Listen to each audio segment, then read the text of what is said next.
Deuteronômio, capítulo número 30, e o verso de número 2. Todos encontraram? Diz assim a palavra do Senhor. Eu acho que nem todos encontraram. Amém. Estava ouvindo um monte de folha, né? Louvado seja o nome do Senhor. Deuteronômio, capítulo número 30, verso de número 2, diz assim: E te converteres ao Senhor, teu Deus, e der ouvido à sua voz, conforme tudo o que eu te ordeno hoje, tu e teus filhos, com todo o teu coração e com toda a tua alma. Então o Senhor teu Deus te fará voltar do teu cativeiro, e se apiedará de ti, e tornará a juntar-te dentre todas as nações, dentre as quais te espalhou o Senhor teu Deus. Ainda que os teus desterrados estejam para a extremidade do céu, desde ali te ajuntará o Senhor teu Deus e te tomará dali. Pode fechar seus olhos mais uma vez, que eu quero orar ao Senhor. Pai, no nome de Jesus, aqui está, Senhor, a tua palavra dita. Pai, nós estamos aqui para essa campanha de restauração, o primeiro dia dela. Eu sei, Pai, que o Senhor fará grandes coisas desde o primeiro até o último dia dessa campanha, porque eu creio no teu poder. Eu sei, Senhor, que o Senhor se alegrou por nós estarmos aqui, porque a tua presença, ela é tão real aqui nesse lugar. Muito obrigado, Senhor, mais uma vez pela tua palavra. Ajuda-me, Senhor, a passar o que o Senhor tem para nós nessa noite. Repreende, Senhor, toda ação do diabo, todo espírito de distração. Abre o nosso coração e a nossa mente para receber a sua palavra, no nome de Jesus. A igreja diz amém. Pode tomar assento.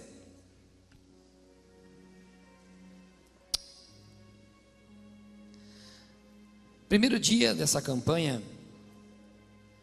que o Senhor colocou no nosso coração.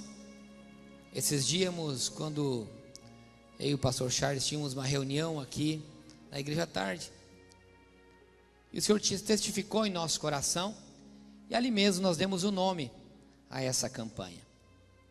O Senhor tem colocado isso no meu coração já faz um tempo, uma campanha de restauração de todas as áreas, baseada numa história tão conhecida, uma história fascinante no livro de Neemias. Eu comecei um livro que eu sempre gostei, estudei muito, e já li várias vezes, e eu tenho certeza que essa campanha, ela não vai só restaurar aquilo que você perdeu, não vai somente reconstruir aquilo que você realmente precisa, ela vai te ensinar um caminho para você recuperar muitas coisas que você perdeu, além dessa restauração milagrosa. É um livro fantástico, e se você acreditar na palavra do Senhor e prestar um pouco de atenção nos próximos 30 minutos, eu te garanto que você terá o primeiro passo para a restauração do que você precisa. Porque muitos de nós, quando nós chegamos para a igreja, quando nós vemos uma campanha com o slogan restauração, a primeira coisa que nós pensamos: eu vou lá porque eu preciso de uma restauração. Então eu entendo que todos que estão aqui precisam de uma restauração. Eu preciso de uma restauração. Eu creio que seja impossível que alguém de nós que está aqui não diga: eu nessa área, eu preciso de restaurar. Quem sabe, alguma pessoa da sua família que você precisa restaurar para os caminhos do Senhor. Quem sabe um casamento em que o muro, que era um escudo, foi destruído, e que agora já existe um muro de divisão, e não um muro de proteção. Precisa de uma restauração. Quem sabe um ministério, que um dia foi um ministério estrondoso, aquela chama do coração que ardia, você percebe que a destruição ela veio, e aquela vontade de você fazer a obra já foi mais. Quem sabe uma enfermidade que chegou no momento muito inoportuno e que fez com que todos os seus planos mudassem de direção, e você precisa de uma restauração. Eu não sei qual é a área que você precisa, mas eu conheço a minha. Eu sei qual é a minha, o que eu mais preciso hoje. E desde que eu entrei aqui nesse lugar, ou melhor, desde a madrugada que eu comecei a interceder por essa campanha, o Senhor sabe o que é que eu mais preciso. Eu já quero dizer que na próxima dia que você vier, você já traga num papel dobrado, se você não quiser que ninguém saiba, e nós vamos colocar aqui a caixinha de oração, aonde você vai colocar nas mãos do Senhor o que é que você precisa ser restaurado. E em todas as orações, inclusive na oração da madrugada, que nós fazemos antes da ceia, de 3 dias aqui na igreja, pastor, nós vamos estar intercedendo por isso, porque essa campanha, ela vai terminar após a nossa campanha da madrugada de oração, e eu sei que o Senhor, Ele fará o milagre. O Senhor Deus, Ele tinha um grande plano para a sua família. Ele tinha um grande plano para a família de Israel, para todo um povo de Israel. Desde que tirou o povo de Israel da terra do Egito, o Senhor tinha um plano de dar uma terra prometida para eles. Eles tinham promessas de que as suas famílias seriam famílias abençoadas. Nós vemos antecedente a essa história de Neemias, que Deus uniu pessoas, uniu famílias, criou filhos com promessas. Ele estabeleceu de todas as ordens um plano perfeito para aqueles a qual Ele tinha escolhido e que Ele tinha rebanhado para ser o seu povo. Eu vejo que Deus faz promessas para Abraão, de que sua família encheria a terra, e que através da sua família, todos os moradores da terra, e de toda a sua descendência, incluindo eu e você, seríamos abençoados, através da sua descendência.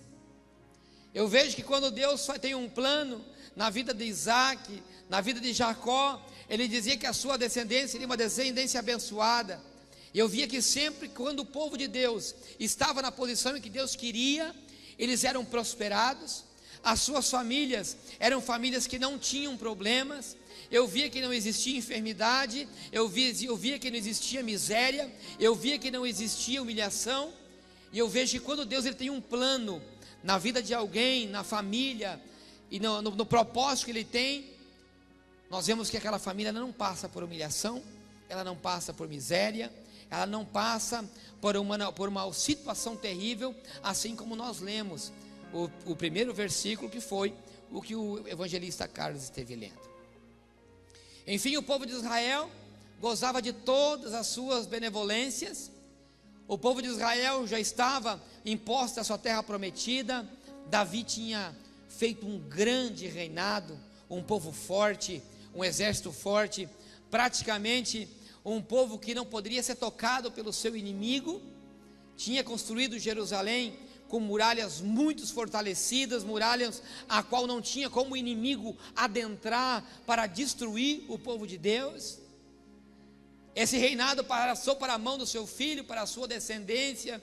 E eu vejo que Deus, quando Ele tem uma família, Ele sempre tem um plano para toda a sua descendência, para os filhos, para os netos. Quando eu olho para a história, eu não vejo somente uma história histórica, mas eu vejo uma história espiritual, em que se eu sou um escolhido de Deus, toda a minha descendência ela vai ser abençoada. Eu creio, porque a palavra me mostra que ao longo da história eles passavam de pai para os filhos as bênçãos, os reinados passavam.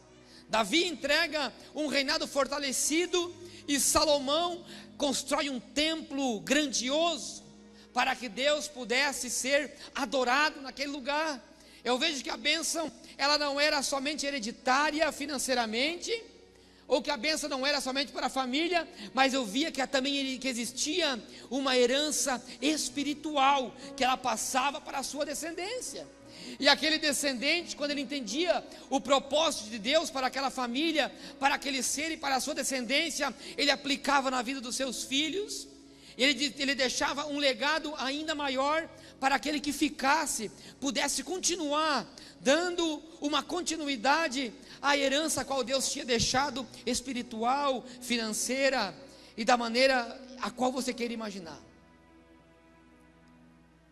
Mas como não é diferente de hoje, muito interessante, que parece que quando as pessoas nascem, Fábio, num berço de uma herdade espiritual ou de uma herdade financeira, não dá valor. Eu li um livro de economia em que dizia que a grande maioria das empresas familiares, na sua terceira geração, ela é destruída. Grandes empresas familiares multimilionárias, empresas com capital grandioso, na sua terceira para a quarta geração, perde tudo. Eu vejo famílias em que pais e mães levantaram grandes obras, e na sua terceira e quarta geração, perde toda a sua herança espiritual. Interessante, parece que aquele que cresce com uma herdade, com uma vida abençoada, ele não valora como aquele que sofreu para conquistar aquela coisa tão sacrificada que é para você conquistar algo tão difícil. E se você vê a Bíblia ao longo da sua história, posterior a Salomão, os reis que foram entrando, foram reis descomprometidos, tanto com o povo, e muito mais ainda com o Senhor Deus. E se você chega em 2 Reis, no nível da história, você vê um Deus já saturado em 2 Reis capítulo 21, em volta do versículo 15, 16 a 20, você vê um Deus em que sua paciência chegou ao fim. Com tantos reis que um era bom e outro era mau, um era bom e outro era mau, ele via tudo aquilo que ele tinha dado a Moisés, todas as leis que ele tinha dado, toda a conduta moral que ele tinha passado, toda a conduta espiritual que ele tinha passado para Moisés e deixado nos 5 primeiros livros da Bíblia, que é o que você tem como legado para o povo de Deus. Você vê que todos começaram a se afastar daquela direção, o povo começou a perder o que é mais precioso e mais difícil, uma identidade espiritual. Porque uma identidade é muito fácil, você vai na Polícia Civil, você tira. Agora uma identidade espiritual é muito difícil de conquistar. É difícil. E aquele povo não valorizou a identidade espiritual a qual eles tinham herdado de seus pais. E chegando um momento da história que Deus disse: chega, Jerusalém, Deus passou o prumo, diz a palavra, e Jerusalém vai ser tomada pelo povo inimigo. A grande cidade poderosa, com as muralhas e com o templo, e que todas as suas riquezas e belezas, ela será destruída. Meu irmão, escute o que eu vou falar para você. Quando vem a destruição espiritual dentro do povo de Deus, quando o povo de Deus não coloca ao Senhor em primeiro lugar, não existe edificação levantada por mãos de homens que pode ficar de pé. Aquele povo confiava muito na sua cidade, aquele povo confiava muito no templo que eles tinham dentro, construído por Salomão. Eles confiavam muito em um sistema religioso e numa edificação levantada por mão de homens. E não existe nada que pode impedir o juízo de Deus na vida de uma pessoa que não tem compromisso com Ele. E se você é cabeça, porque você percebe que a destruição do povo, ela vem pela desobediência dos reis. A destruição da cidade, ela vem porque a cabeça perdeu a direção.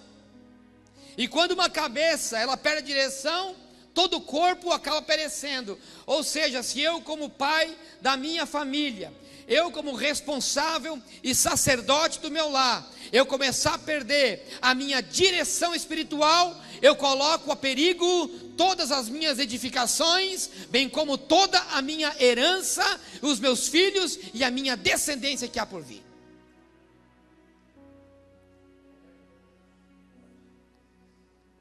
E quando isso começou a acontecer, todo um povo pagou o preço.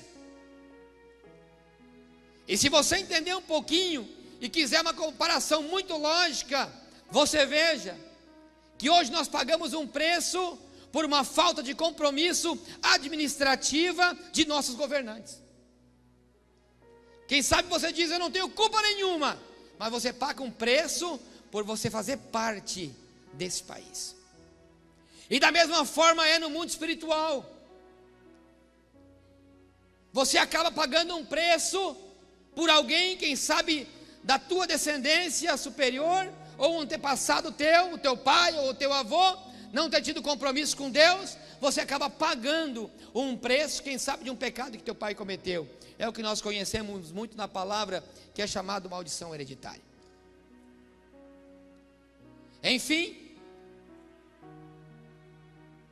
o povo de Israel tinha queimado todas as suas fichas com o Senhor, e o Senhor disse: agora chega, não me resta mais nada a deixar que o inimigo entre e tome a cidade santa. E os inimigos entraram, os babilônicos entraram, tomaram tudo que tinha, destruíram o templo, destruíram as muralhas, botaram fogo nas portas. E naquele momento da história entra um homem que estava a 1.350 quilômetros aproximadamente de Jerusalém, que possivelmente não tenha nascido, não, ou melhor, possivelmente realmente não nasceu em Israel, e acabou nascendo já na Babilônia, quando o povo estava em cativeiro, e o nome dele se chama Neemias.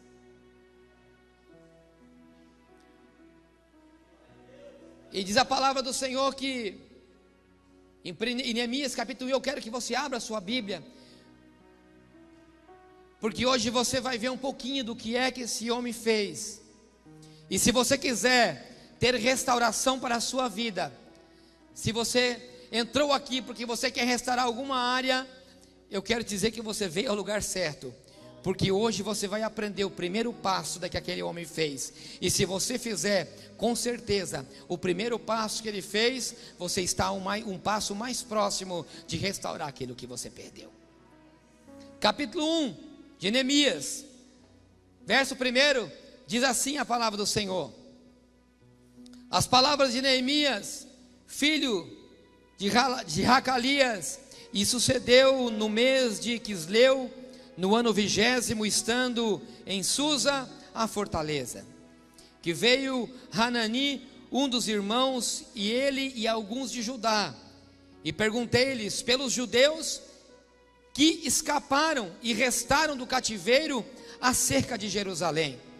E disseram: os restantes que não foram levados para o cativeiro lá na província estão em grande miséria e desprezo, e o muro da Jerusalém está fendido e as suas portas queimadas ao fogo. E sucedeu que, ouvindo eu essas palavras, assentei-me e chorei e lamentei por alguns dias. Um primo de Neemias vivia na Babilônia, e diz a palavra do Senhor que um primo dele veio fazer uma visita, e ele pede acerca dos seus parentes que estavam em Jerusalém, e acerca da cidade, que era uma cidade tão conhecida. E essa é a notícia que o seu primo dá a Neemias. Ele diz a palavra do Senhor que quando ele ouve aquelas palavras dizendo que as famílias que estavam lá, quem sabe justamente pela ação do inimigo naquele lugar, pela desobediência. Ali havia seus parentes, quem sabe, que estavam separados das suas famílias, porque uma tinha sido levada para o cativeiro e outro tinha sido ficado, quem sabe, lá em Jerusalém. Quem sabe ele começou a contar uma história mais acerca de um parente dele mais próximo, e dizendo: olha, aquela família do teu tio, ele se separou da sua mãe. E o meu primo, aquele pequenininho, o fulano, como é que está? Bom, ele está numa vida desgraçada, numa droga, ele está numa miséria, ele já não quis mais viver nem com a sua mãe, nem com o seu pai, porque ele realmente teve o seu coração tão ferido pela separação, que hoje ele já não quer saber mais de nada. Ele vive na miséria, ele vive na rua, ele está passando por extremas necessidades de miséria. E o meu tio, o fulano, bom, o negócio que ele tinha foi a quebra, porque quando o inimigo entrou e as coisas começaram a ficar ruins, ele perdeu totalmente a sua direção. Todo o dinheiro que ele tinha foi embora, e hoje ele se encontra sem emprego e sem direção nenhuma. E o fulano, porque não tinha mais uma sanidade física, ele entrou, uma enfermidade tomou a sua alma, a lepra tomou, já não havia mais sacerdote para cuidar dele, a cura de Deus já não existia, o Espírito Santo já não estava para agir, já não havia ninguém que orava por ele, já não existia médicos, e ele está morrendo com um câncer. E a minha prima, a fulana, aquela nunca conseguiu casar. Ela já está quase envelhecida. E infelizmente, o homem que ela amava foi levado para o cativeiro. O inimigo levou distante. E pelo amor tão grande que ela tinha por aquele homem, ela nunca mais quis se apaixonar por alguém. Enfim, todas as famílias que você pode conhecer estão passando por uma situação deplorável. Mas o que é que aconteceu com o muro? Com a proteção? Bom, Neemias, o muro foi completamente destruído. Mas como é que isso aconteceu? Quando aqueles que tinham que estar na vigilância, quando aqueles que tinham que estar orando, com aqueles que tinham que estar com o arco apontado, para quando o inimigo apontasse, eles viraram as costas e já achavam que o inimigo já não ia tocar mais. Aquele momento foi crucial para que o inimigo chegasse e botasse fogo na porta, entrasse dentro da nossa casa e destruísse tudo que havia ali dentro.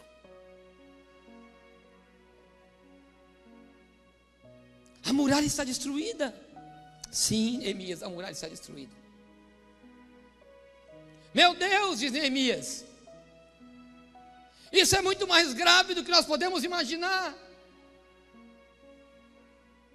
Porque quando uma muralha era destruída em volta de uma cidade, ela tinha alguns significados.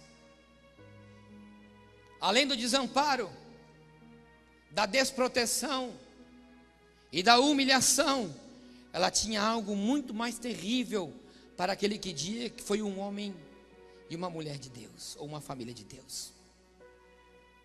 Ela significava para os olhos daqueles que estavam de fora, significava que Deus tinha sido derrotado.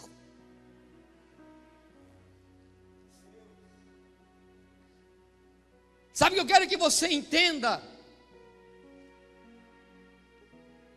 Quando a sua vida se encaixa numa situação como essa que eu disse, quem está de fora, ele não diz que você simplesmente está derrotado, que você está na miséria e de que você está na humilhação. Ele diz que o teu Deus te desamparou e o teu Deus é o derrotado. Quando a muralha era destruída, todos tinham uma imagem que Deus tinha se afastado daquele povo. E o que não deixa de ser uma verdade.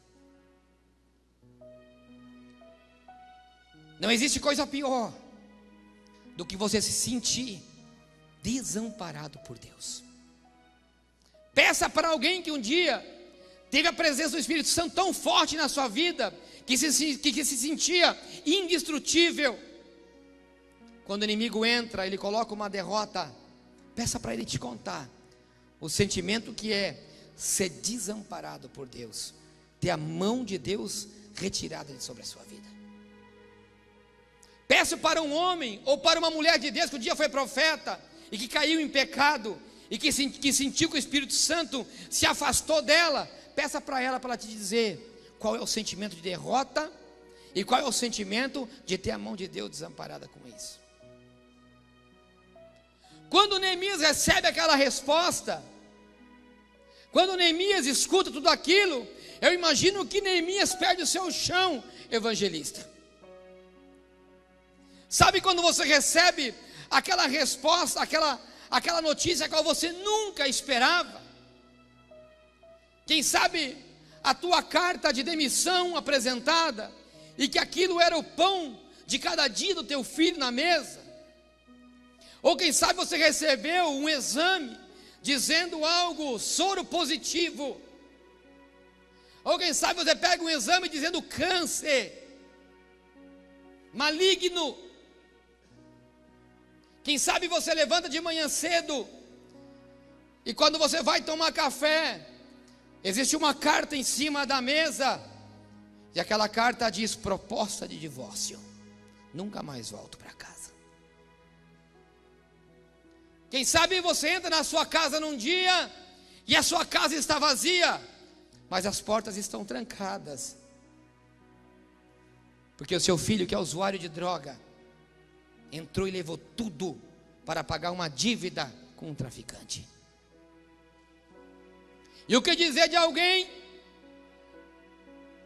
que tem um filho num hospital e o médico chama e diz: infelizmente seu filho faleceu.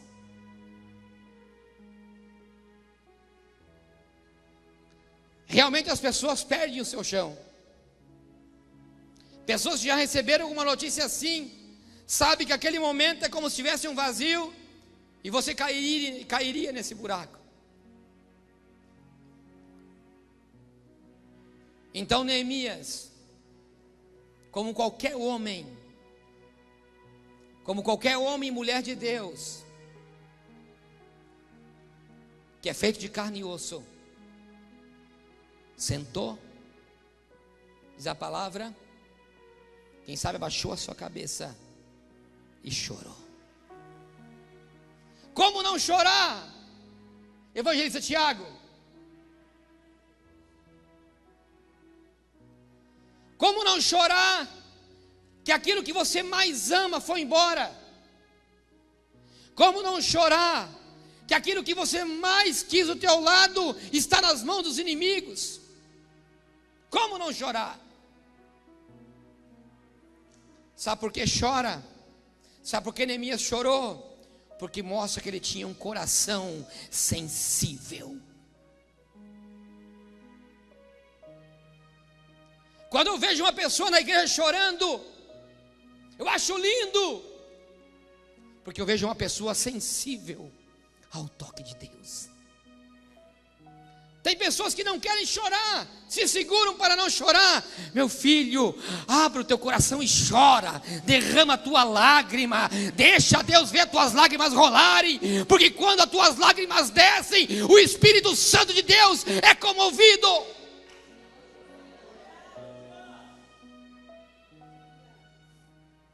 Diz que aquele homem, porque ele relata, ele escreve essa história,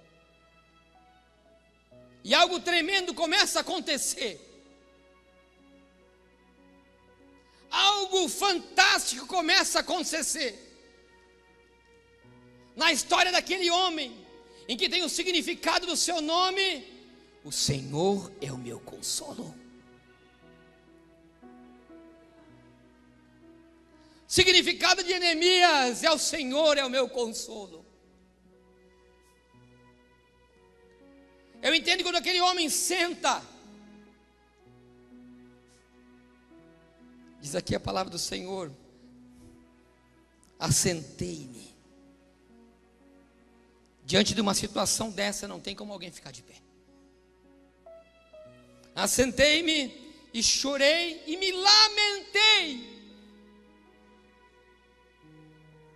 Imagina aquele homem dizendo: Senhor, por que, Deus, que isso veio acontecer comigo? Por que, Deus, que eu tenho que receber essa notícia?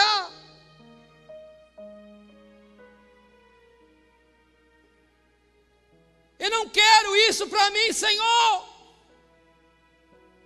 O que é que eu posso fazer a tantos quilômetros de distância?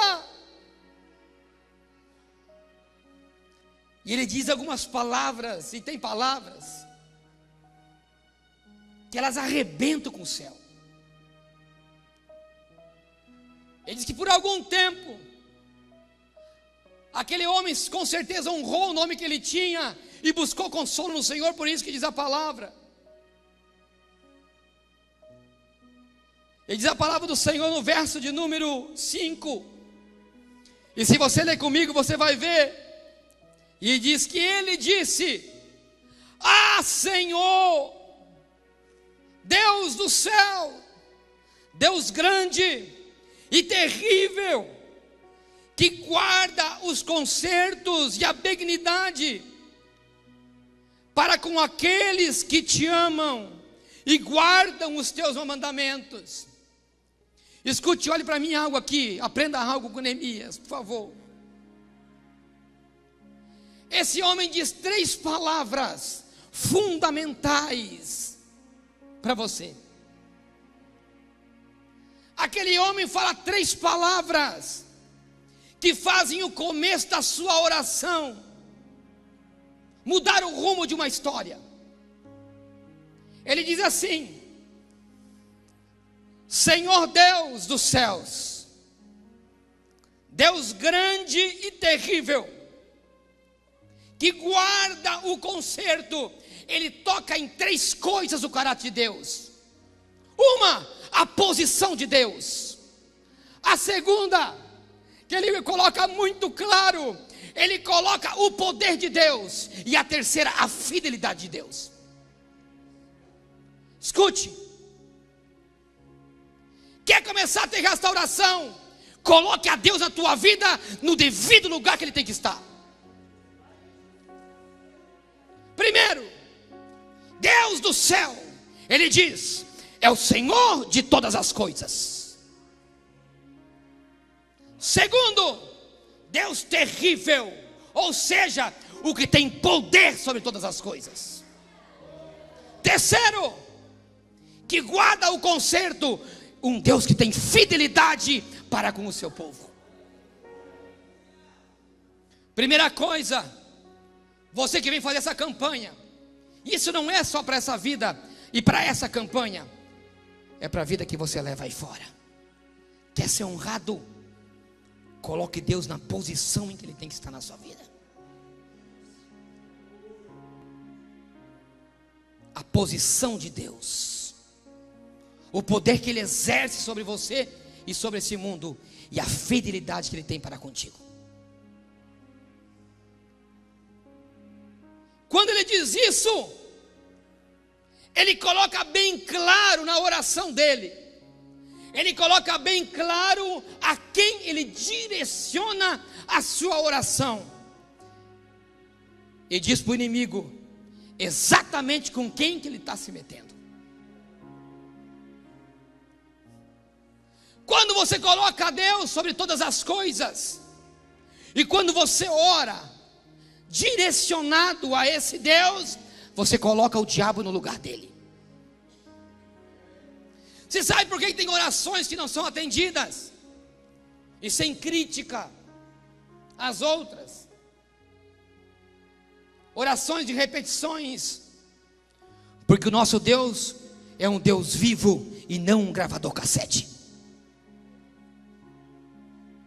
É um Deus a qual eu dou reverência e converso que é alguém que está vivo. Então, se eu chego para falar com meu Deus, eu digo, meu Deus Todo-Poderoso. Quer ter restauração?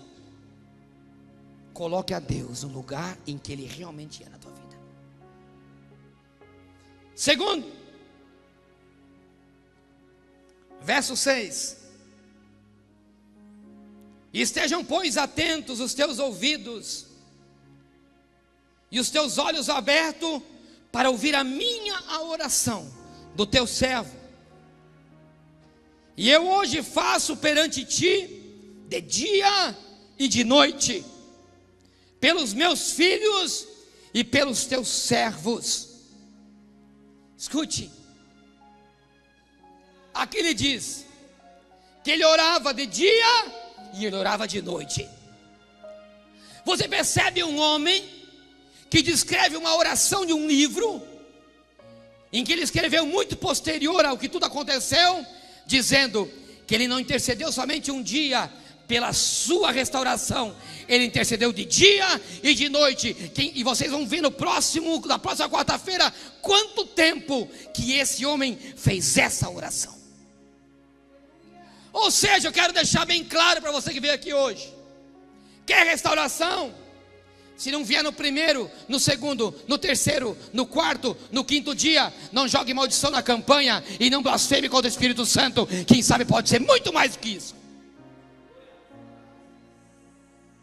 Porque existe um tempo chamado Kairos no mundo espiritual, que é o tempo de Deus. E para Deus, tanto pode ser um segundo, como pode ser 100 anos. Tanto que a profecia que eu li, e a profecia que vocês viram se concretizar, passaram mais de 500 anos depois. E ele continua dizendo, escute,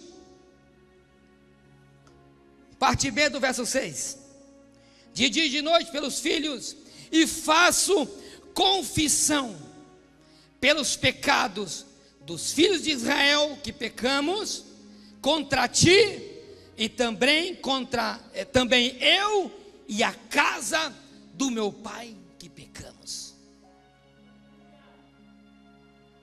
Esse homem faz algo tremendo, pastor Charles. Quando ele se coloca na posição, ele não se coloca numa oração individualista e de coitadinho. Por que coitadinho, pastor? Porque ele diz assim: eu peço perdão pelos meus pecados contra ti e contra os dos meus pais. Aquele homem estava intercedendo e pedindo perdão por algo que ele não tinha feito. Ele nunca viveu em Israel, ele nunca viveu em Jerusalém, ele não tem culpa da destruição dos muros. A culpa estava nos que desobedeceram e os que viviam em Jerusalém. O que isso quer dizer com isso, pastor? Já vou exemplificar para você. Um casamento em que a mulher foi traída, o marido foi com o amante embora, ela ficou com os filhos, sozinha, na igreja, o marido no mundo. Aí ela entra numa campanha de restauração, e o que essa palavra está querendo dizer é o seguinte: você vai pedir perdão pelos teus erros, mas você vai pedir perdão pelos pecados do teu marido também. Eu? Pedi pecado por aquele sem vergonha? Foi ele que me traiu, foi ele que me meteu os cornos, enquanto que ele está lá com a outra, ó, no bem-bom. Eu vou fazer campanha para Deus restaurar a minha vida, e restaurar e me dar um homem novo, um casamento novo. E o Senhor diz: intercede pela vida dele, pede perdão por ele, porque eu vou trazer ele de volta, porque ele é a tua promessa.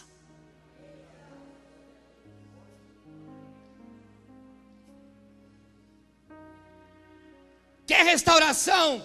Não faça a oração de coitadinho, se inclua no problema em que você está passando.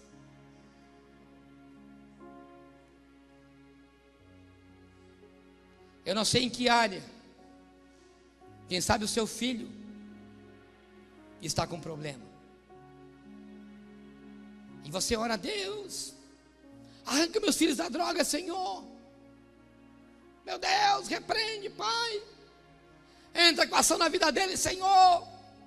Não permite, Deus, que aquele fulano chegue perto dele. Não permita que o ciclano chegue perto dele, Senhor. Mata eles, Deus. Eles estão influenciando meu filho, Senhor. E o Espírito Santo diz assim: pede perdão para o teu filho, porque foi a tua falta de atenção que colocou ele no mundo da droga.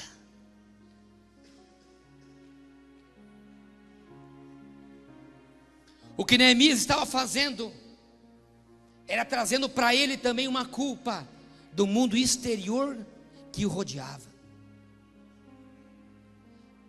A oração daquele homem que queria uma restauração para a sua vida e para a vida da sua família não era uma oração egoísta, era uma oração coletiva. Eu acho que é só por aí fora, aqui na igreja não é assim.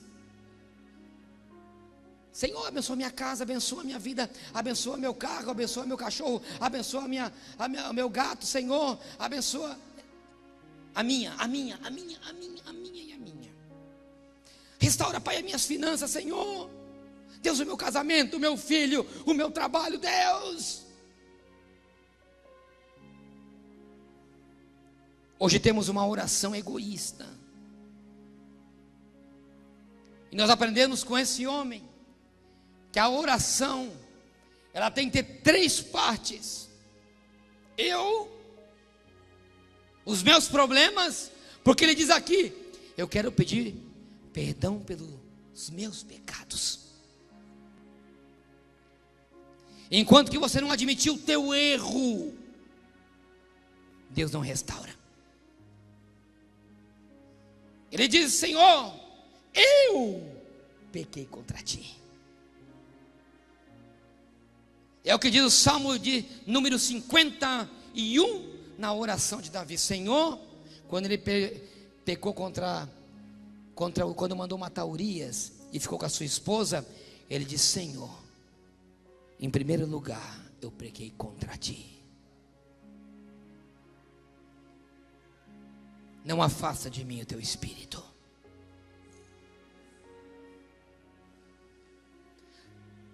A primeira coisa que você peca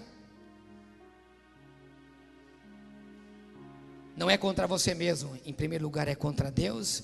E em segundo, porque você envolve as pessoas que estão ao teu redor. Senhor, perdoa. Eu vejo um homem que busca e reconhece seus erros. Quer restauração? Reconheça o teu erro diante de Deus, uma oração. Fala: eu sou o problema, Senhor. Eu causei o problema. Fui eu que coloquei a nossa família nessa situação. Ele confessa os seus pecados. E olha o que ele diz no verso 7. De todos nós corrompemos contra ti, e não guardamos os mandamentos, nem os seus estatutos. Ele pediu perdão exatamente no ponto aonde que aquele povo e ele tinha errado. Escute por quê. Eu já vi muita gente dobrar o joelho e falar assim: Senhor, perdoa, Deus, os meus pecados, até mesmo aqueles que eu não sei.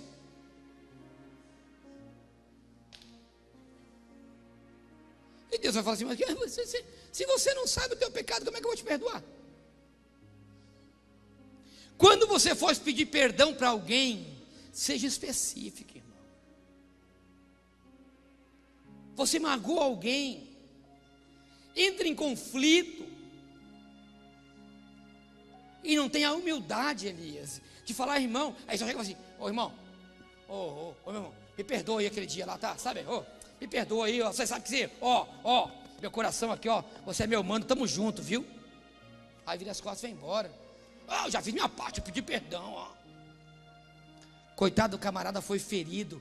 Você falou que ele era um sem vergonha. Você falou que ele não valia nada. Fofocou. Você já fala: irmão, me perdoa, por favor. Aquele dia eu me reuni com a irmã lá, com mais 30, nós acabamos com o teu nome lá, rapaz. Rapaz, me perdoa, rapaz, eu peguei o dinheiro de você e nunca mais te paguei. Olha, não tem, me perdoa. Rapaz, seja específico. Aí quer entrar na igreja e quer fazer campanha de restauração e quer receber, não vai receber nunca. Deus não é Deus de brincadeira. Você lembra o que é que ele falou no começo?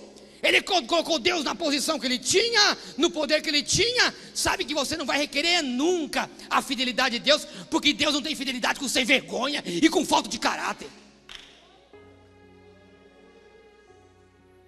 Vai lá, hoje, quer restauração na quarta que vem? Corre lá hoje, não deixa para amanhã. Liga, pede perdão, seja bem claro com o teu perdão. E pede perdão para Deus também. Porque quando você pega contra o teu irmão, você pega contra ele também. Ei, Jesus. Depois que ele faz isso, depois que ele faz essas pequenas coisas, ele entra numa outra área com Deus. Aí ele tem algo que você tem que aprender: reclamar as promessas que Deus te faz. Você vê no verso 8, diz assim: Senhor, lembra das palavras que ordenaste a Moisés. E lá no 9 ele diz assim: e vós vos convertereis a mim. Ele está dizendo de uma promessa que Deus fez, que foi aquela que nós lemos. E guardarei os meus estatutos e os farei. Então, ainda que os vossos rejeitados estavam no cabo do céu, e os ajuntarei e o trarei ao lugar que tenho escolhido por aí, e fazer habitar no seu nome. Sabe o que ele quis dizer? Ele disse: Senhor, sabe aquilo que está destruído lá? Vou trocar as palavras. Sabe, Deus, a família, a minha família está destruída lá em Jerusalém. Sabe aquela edificação, o muro, que era a proteção da minha casa? Sabe aquele meu emprego que o meu tio lá perdeu, porque o inimigo entrou lá e roubou?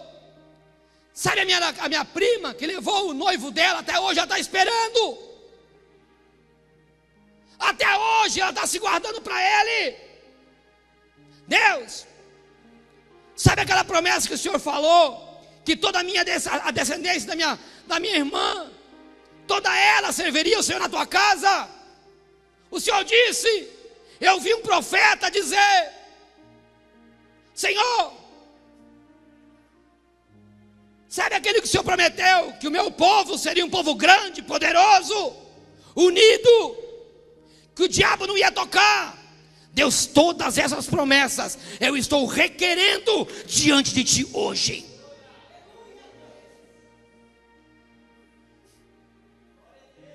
Você conhece a promessa que Deus te fez?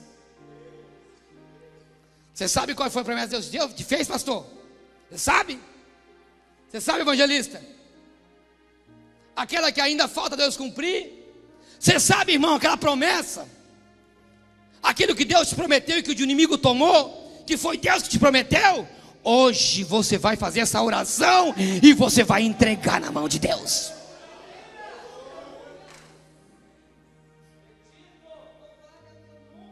Sabe por quê?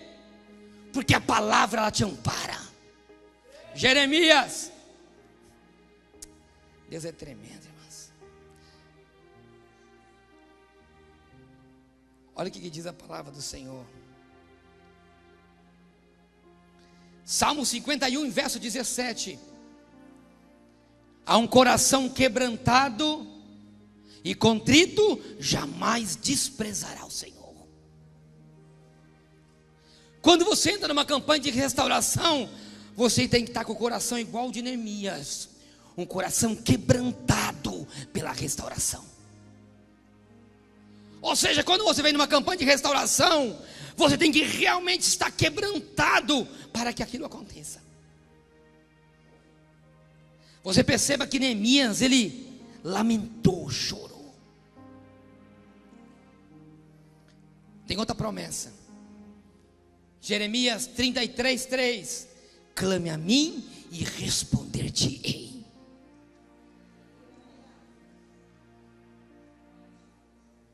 Olha o que Neemias diz um pouquinho antes do verso número 8. Lá no 8, no 7, ele diz assim: nós não guardamos os seus mandamentos.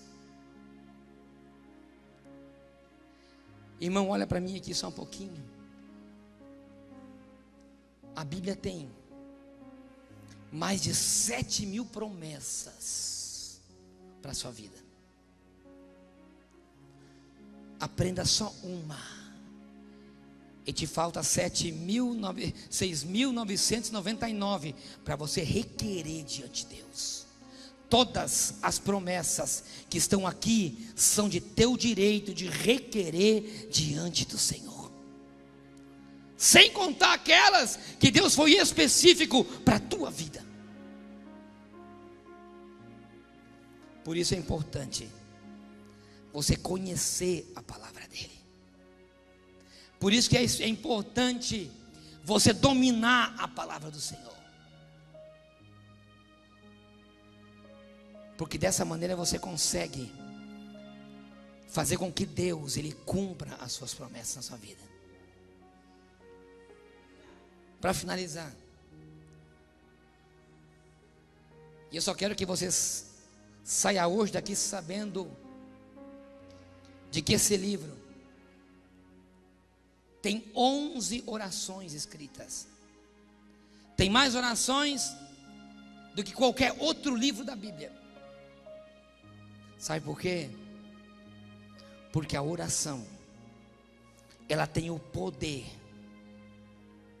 A oração, ela consegue fazer com que o poder de Deus, ele se manifeste sobre a promessa. Quando você ora ao Senhor, você consegue tocar o coração de Deus. Quando você ora com um propósito para o Senhor, quando você ora colocando a Deus na posição em que Ele está, quando você ora reconhecendo os seus erros diante do Senhor, quando você ora clamando pelo perdão dos seus pecados e dos erros que você tem, você consegue fazer com que o poder de Deus, ele se manifeste e materialize a promessa que ele fez na sua vida. A oração, ela tem o poder de fazer uma promessa ser liberada da parte de Deus para você. Hoje é o nosso primeiro dia de campanha, e você vai fazer o primeiro passo, mas você vai fazer, não sou eu. Sabe por quê? Porque essa palavra diz, e vocês vão ver na próxima quarta-feira, qual foi o segundo passo que Neemias deu para ir em encontro do que ele precisava restaurar.